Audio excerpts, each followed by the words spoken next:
Dina. She wiped out a whole family in 5 nights, minutely following the hierarchy. First the male, successively the mother, and last the offspring. A lifetime on their guard, the mice. They do not dispose the luxury of absolute abandon of the domesticated, or at least of some of them, but, in this case, to no avail. She has forgotten how many births she has sold, and completely ignores with how many batches she has provided the neighborhood. Indeed, some of them are on duty as frontier guards on some of the most distant hen coops of the village. The wizards of the area, victims par excellence, are still in the process of inventing a plan to master the plague.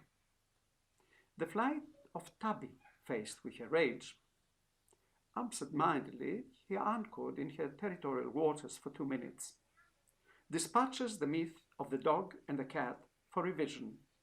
And yes, Dina shall come to an end of lanate, traffic accident, or rifle shot, but at least here, where she was born.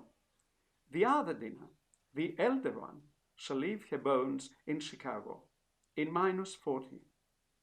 With 3 children there, and none here, in your 85th year, if you're a human being and not a cat, others decide for you. I'll be damned if she hasn't got the colocotron in her pocket, metal detectors or not, thought the young Dina, leisurely baking herself on the wall of the deserted house like a dog.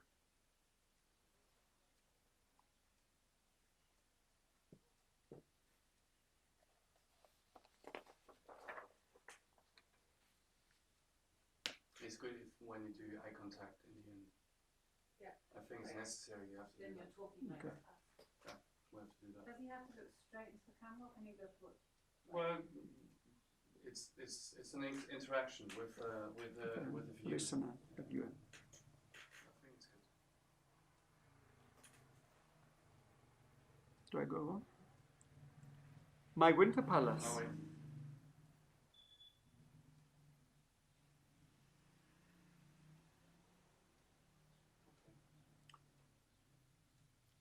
My winter palace. For some years now, I am in a state of war. With the entrance of spring, the dry, non-existent weeds, traces of which one finds difficult to spot, begin to raise their heads.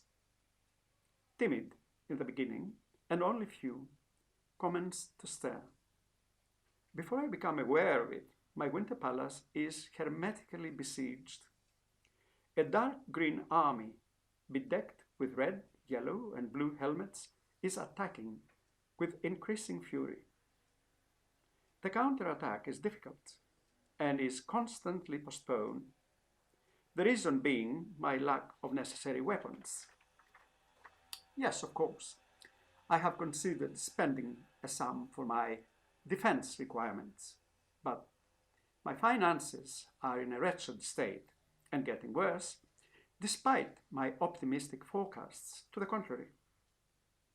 Finally, under the pressure of the situation, I am forced to resort to the favorite solution of the permanently broke. I borrow. My neighbor from the north, being well off as one would expect, lends me his Japanese weed cutter. However, I don't start the battle straight away.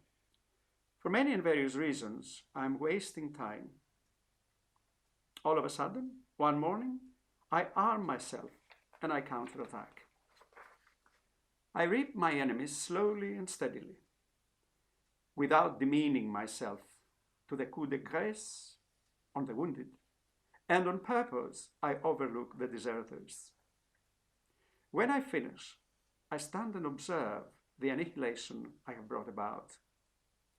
The battlefield is charming, in spite of the bloodshed. I admire my befallen enemies. They remain exquisitely handsome, even in their death. Before walking away, with equanimity and relief, I think that my enemies will be resurrected. In a year from now, the same battle shall be repeated with an identical outcome. I shall go on winning the battles. The war, however, is theirs.